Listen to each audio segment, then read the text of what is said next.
బాధ్యత ఇచ్చారు, మన భుజస్కంధాలపై బాధ్యత పెట్టారు, ఒక నమ్మకంతో ఇచ్చారు.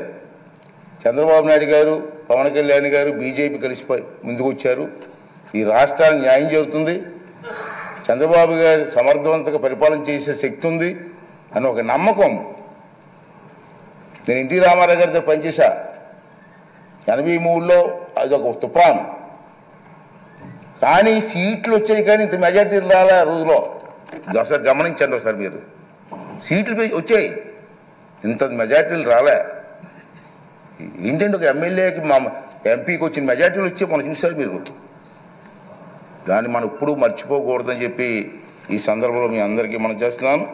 అలాగే ఫస్ట్ టైం ఎమ్మెల్యేస్ 88 మంది ఉన్నారు మన హౌస్లో. ఫస్ట్ టైం ఎమ్మెల్యేస్ వారందరినీ నేను కోరేది ఏంటంటే, మీకు అవకాశాలు ఇస్తా, ఎందుకంటే మీరు కూడా మాట్లాడాలి, మీ తాలూకు వాయిస్ వినిపించాలి. మీ అందరు నేను కోరేది ఏంటంటే, ఈ హౌస్లో మాట్లాడడం అంటే హౌస్ కోసం కాదు, నా కోసం కాదు, మీకోసం కాదు, ఈ రాష్ట్రం కోసం, రాష్ట్ర ప్రజల భవిష్యత్తు కోసం మాట్లాడాలి. అంచేత ఫస్ట్ టైం ఎమ్మెల్యేస్ కూడా మగమాటం లేకుండా నీకు అవకాశాలు ఇస్తా.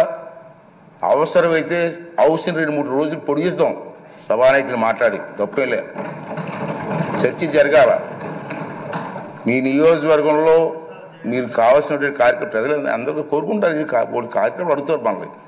ఆ కార్యక్రమాలని స్పష్టంగా సభ ద్వారా మంత్రులు ఉంటారు, మంత్రులకి అధికారులు ఉంటారు, అధికారులకి వారితో పాటు ప్రజలకు కూడా మా ఎమ్మెల్యే గారు అసెంబ్లీలో మాట్లాడారు మా సమస్య కోసం చెప్పి ఒక ఆలోచన వచ్చే విధంగా మీరందరూ కూడా ప్రవర్తించవలసినటువంటి